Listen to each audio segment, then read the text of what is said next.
earlier today, and I understand they are all outside, or have some of them made their way inside that venue? Hi, Francis. Yeah, we gathered with some protesters just before they went in. They had a plan. They were going to stick together. That plan has come to fruition, and they were immediately ejected just about 5 minutes into the event. I want to bring in Brian Harrington, who is the organizer behind this action. What brought you here today? What are you hoping to accomplish? So we were hoping to accomplish, pretty simply, we wanted to put forward that as white people that we are here to support our friends of color, that we're not okay with racism, we're not okay with fascism, we're not okay with othering people. Our chant was no Trump, no KKK, no fascist USA. The kind of racism that they spew in there feeds violence throughout our society, including the police. And how were you treated when you were ejected? Actually, very well by the security staff. It was incredibly professional. I really actually pleased with what happened. It was a very smooth process. They escorted us out. They were incredibly friendly. We shook hands. They just said, "Hey, make sure you don't come back in."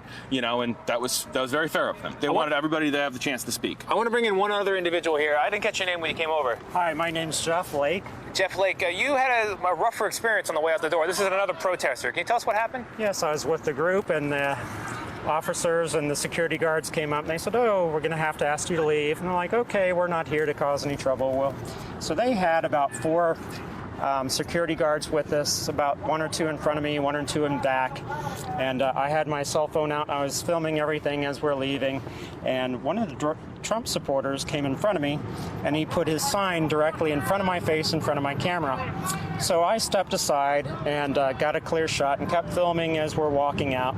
So he came up behind me, beside me, and he put his foot right in front of me, stepped on my foot, and he punched me in the ribs as he shoved me forward, causing me. Wow. I almost fell. I turned around. I started shouting at him, "Don't touch me, leave me alone."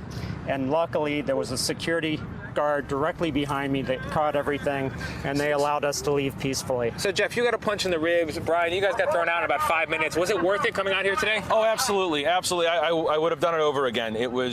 This was a thing we needed to do. I don't think sitting at home on your being active on social media is great, but going out and doing stuff really matters. Thank you very much. Thank you very much. So, Francis, that is group 1 that got tossed out. We were hearing from our colleague inside, Kerry Sanders, that a second group has also been ejected. We'll be tracking this throughout the event, and we'll keep you updated. Yeah, I'm really curious to know if they had intended on doing this even before the situation in squabbles in Chicago, or if they were motivated, inspired by what they saw last night. Tony Dokoupil there in Cleveland outside of that Trump rally with those protesters. Thank you very much.